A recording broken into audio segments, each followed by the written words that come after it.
Well, I can't say anything bad. I'm being interviewed, right? I'm joking. Probably I'm can. scared. I'm afraid. What's going on? As soon as you start laughing, there's trouble.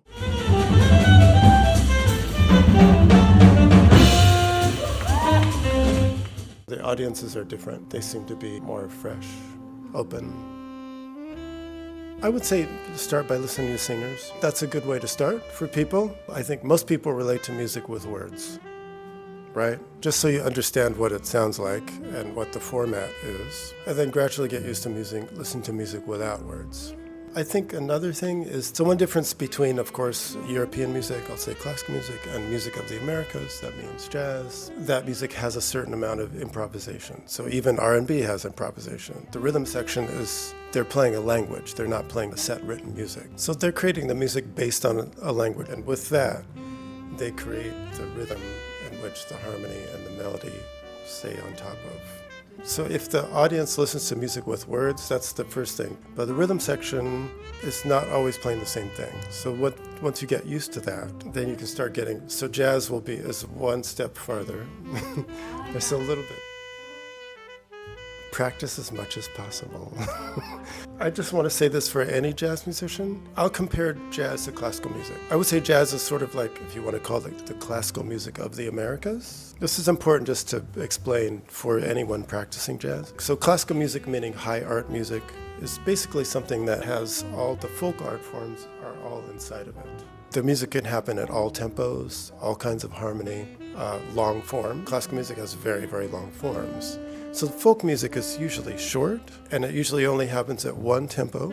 They always follow some format, right? And there's only certain kinds of harmony, which is usually very simple. So if you take folk art forms, let's say in the Americas, that would be gospel, Negro spirituals, R&B, that includes hip hop, that includes country western music, bluegrass music. There are different kinds of rock.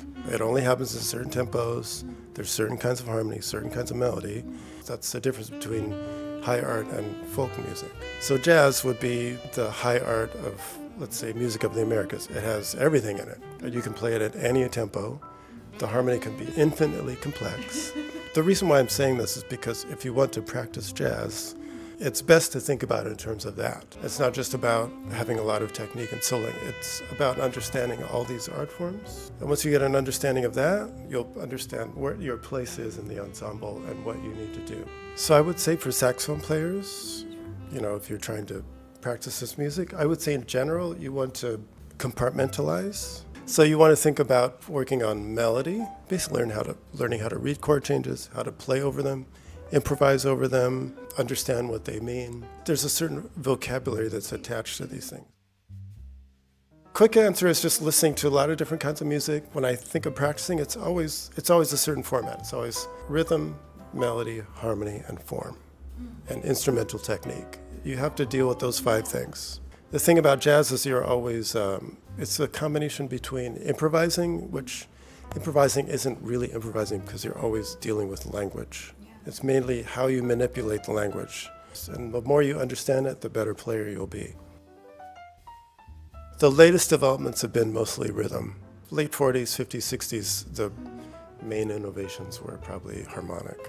In the 60s and 70s, a lot of it was form. There were different forms being played. There was free jazz. There's all kinds of different forms, different kinds of songs. In the 40s and 50s, it was mainly Broadway tunes and standards. The songs always had a certain form. The form started to change over time. I don't see how AI could reproduce what we do. I mean, maybe something simple forms of jazz, but not what we do. Streaming, maybe it's exposed it, but it's also made it difficult for us to make money on our records. It's probably positive and negative. Bobby Hutcherson, what's that record? It's on my phone. I think it's called Oblique, maybe? Beethoven Late String Quartets. John Coltrane Crescent. For now,